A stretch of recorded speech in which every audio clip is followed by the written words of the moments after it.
जी अस्सलाम वालेकुम जी। वाला एग्रीकल्चर यूट्यूब चैनल पर खुश आमदीद कहते हैं सब भाइयों को। दोस्तों गला मंडी आरफवाला की रिपोर्ट आप दोस्तों के साथ शेयर करेंगे कि आज गला मंडी आरफवाला में तमाम अजनास जो हैं किस रेट पर खरीदो फरोख्त हो रही है, मुकम्मल आपको मालूमात देते हैं। वीडियो में मज़ीद आगे बढ़ने से पहले आप दोस्तों से गुजारिश है कि जो भाई चैनल पर न्यू है चैनल को सब्सक्राइब कर लें ताकि आप तक एग्रीकल्चर अजनास के मतलब हर किस्म की अपडेट वगैरह आसानी से पहुँचती रहे। सबसे पहले दोस्तों बात करते हैं गंदम की। गंदम मार्केट में आज जो गला मंडी आरफवाला में रेट चल रहा है 3850 रुपये से लेकर 4050 रुपये तक। इसके अलावा बात करें दोस्तों मकई की, तो मकई का जो रेट चल रहा है कम से कम 1800 रुपया, ज़्यादा से ज़्यादा 2450 रुपये तक।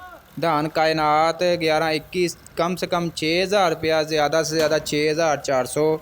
1509 कम से कम 6000 रुपया, ज़्यादा से ज़्यादा 6400 रुपया। सरसों कम से कम 6500 रुपया, ज़्यादा से ज़्यादा 7200 रुपये तक। तिल की बात करें कम से कम 17000 रुपया, ज़्यादा से ज़्यादा 18500 रुपया। इसके अलावा दोस्तों बाजरे की बात करें कम से कम 3500 रुपया, ज़्यादा से ज़्यादा 3700 रुपया। इसके अलावा दोस्तों मिर्च हाईब्रिड की बात करें कम से कम 6000 रुपया, ज़्यादा से ज़्यादा 14000। देसी मिर्च जो है कम से कम 8000 रुपया, ज़्यादा से ज़्यादा 16000 रुपया। दोस्तों ये तमाम रेट्स जो हैं फ़ी मन 40 किलोग्राम के हिसाब से रेट्स वगैरह हैं। तो आज की दोस्तों गला मंडी आरफवाला की अपडेट्स आपको अच्छी लगी, वीडियो को लाइक कर दें और ऐसी मज़ीद वीडियोज़ के लिए जनास के मतलब हर किस्म की अपडेट के लिए चैनल को सब्सक्राइब कर लें।